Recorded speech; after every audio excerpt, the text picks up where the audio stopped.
I'm curious. So how was your fundraising? Oh, yes. It was very successful in Tokyo. So like introductions, referrals, and so on. So I think I had at least 60 meetings. 60. 60 with VCs in Japan. Until one of them was so amazingly kind and nice, and he believed in us more than the company, so he believed in the team first. And then we signed the first contract, which is a term sheet, and we got the first capital deployment. And after that, we invited more investors, so overall we raised a pretty decent amount of cash.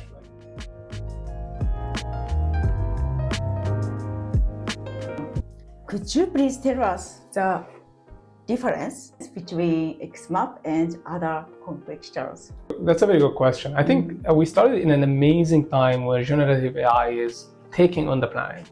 Like everybody now understands like chat. How do you chat? And our company, in one line, it's talk to the map.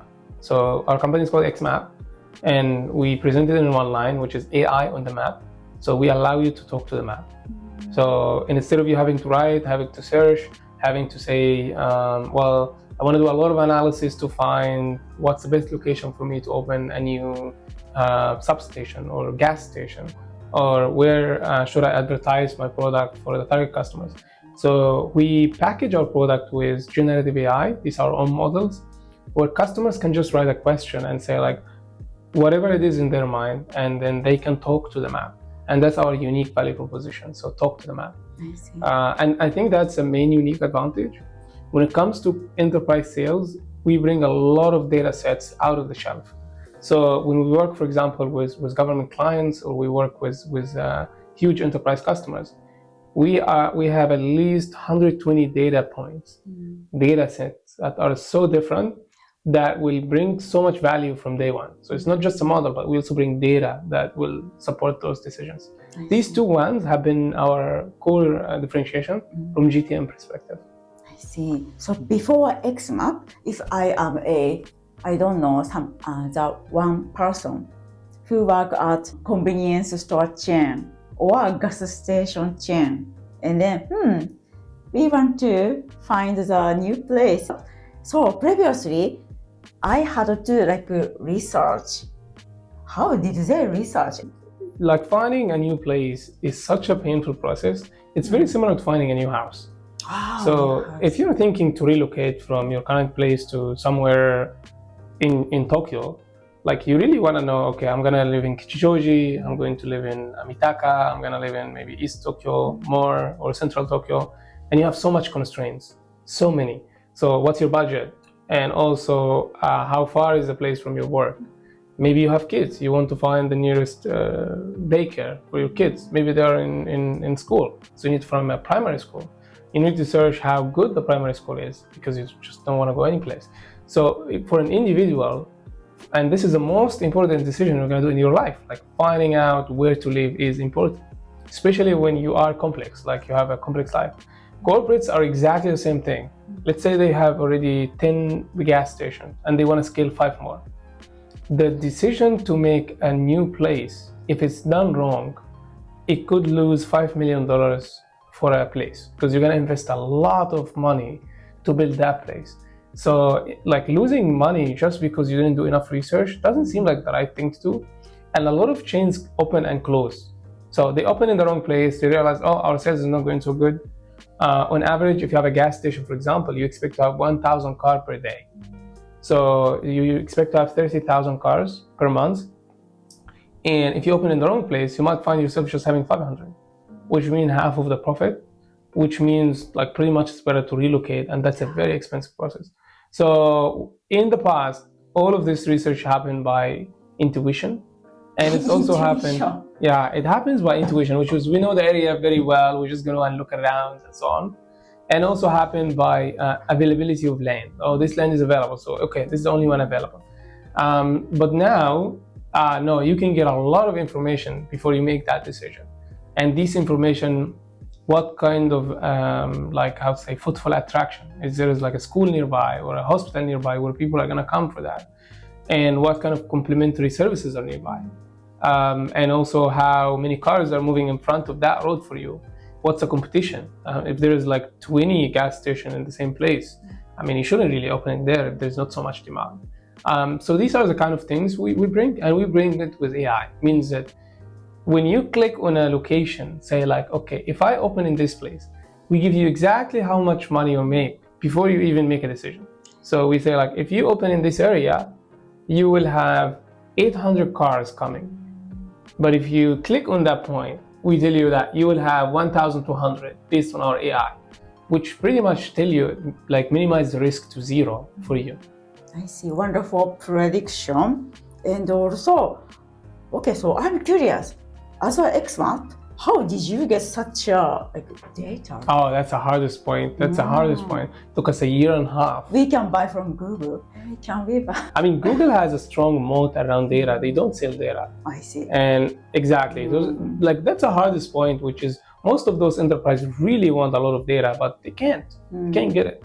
And that's what we also bring, which we use AI and satellite images. Satellite? Yes, to look at the information.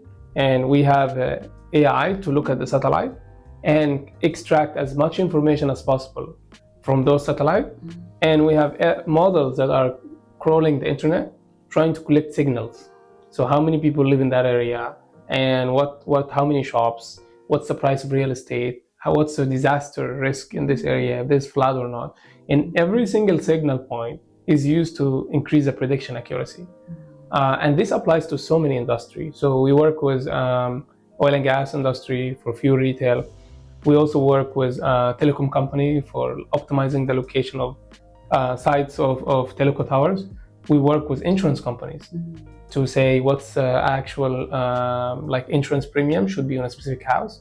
And all of this kind of scale with time. I'm so curious, like a commercial building industry, how they do due diligence. Oh, yeah. It will help their future. That's so true. So right? Also, a decision to acquire a building for commercial real estate, it's a very expensive decision. Like to be able to acquire a building, you need to do a lot of due diligence on the area, the potential of a space, of a location, and all of them function based on something called uplift, which means if we acquire those portfolio of buildings, what can we bring to make those places revenue much more? And that's a lot of research. Like what things can you do to change so that you can uplift the whole portfolio of assets? It's such a difficult problem, and that's something also we provide to them, like those signals. I see, super cool. Okay, let's talk about your team. So it's so unique in your team. So 4 co-founders, correct? Yeah, we are 4 members. I see. Each one of us is completely different.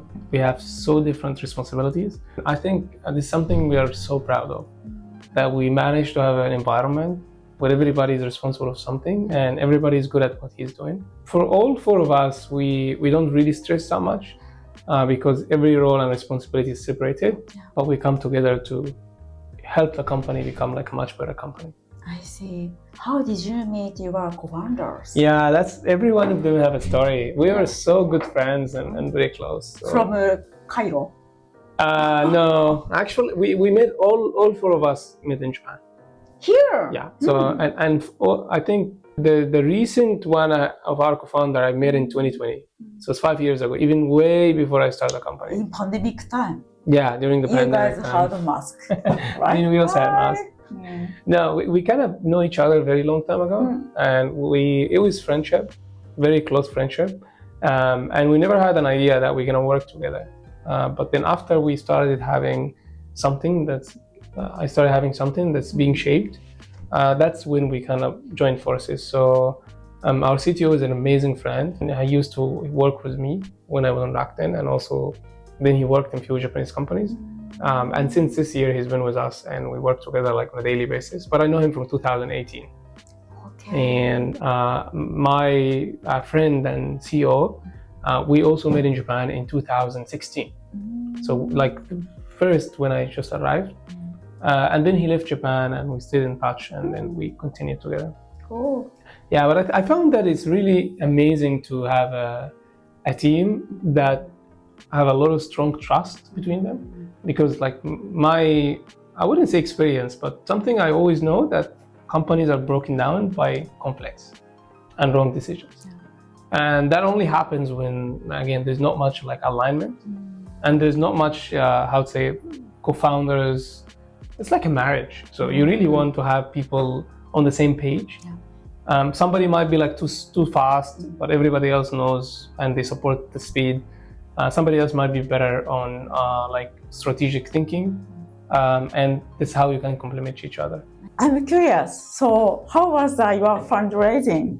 Oh, yes. It was very successful in Tokyo. So we started fundraising, I think, maybe a year and 3 months ago. So after we incorporated, it was 4 or 5 months. And fundraising is like a sales process, which means you need to find a big pipeline. So you find maybe like 100 VC. You start reaching out, try to find, I think you're amazing at that. So you start getting like introductions, referrals, and so on. So I think I had at least 60 meetings. 60. 60. Okay, VCs 60%. Yeah, almost 60 meetings with VCs in Japan. Until one of them was so amazingly kind and nice, and he believed in us more than the company, so he believed in the team first. And then we signed the first contract, which is a term sheet, and we got the first capital deployment. And after that, we invited more investors, so overall we raised pretty decent amount of cash, like north of. It's actually quite good. Like some of the money came from UK. We have one UK investor, and one San Francisco investor, and one Abu Dhabi investor, and the rest is Japanese investment. Interesting. And if I remember correctly, you are the first alumni from Alchemist Japan. Yeah, right? That's so true. Okay, so after the demo day, you did demo day, right? We did demo day in Japan, yes. I see. And then it was like helping to meet investors. Alchemist has been really, really helpful. And what I mean by helpful is not just courses and content, but the team is really good. Like the team in Alchemist they are very strong in what they do. They have very strong network, and they're very smart. So really, you can talk for like 1 or 2 minutes, and they know who you should be connected to. And their also Tokyo team are very helpful. So they're very helpful in the way they help. However, in my case, just to be honest, I almost closed almost all the fundraising before I finished Alchemist. So when I was an Alchemist, it's kind of tricky, but when I was an Alchemist, we didn't have, before we applied, there was not much funding, but I was like constantly fundraising, irrespective of any programs we get into. And well, before we know it, we almost finished the whole fundraising before we actually get to a demo day. So by the time of demo day, I was like, "Hi, my name is Batran, and I'm sorry, but this round is finished." So it's a good place to be in, but also was our luck to finalize it. Thank you so much for being here. Thank you. Thanks a lot for coming over. So and, really cool. Let's do it again. Yeah, let's do it. Thank you. The 3 key takeaways from the conversation with Batran, part 2. 1. Treat fundraising like a sales pipeline. Batran didn't wait for demo day to start fundraising. Instead, he approached it just like business development. Built a pipeline of 100 venture capital firms in Japan and globally. Systematically reached out for intros and kept the pipeline active.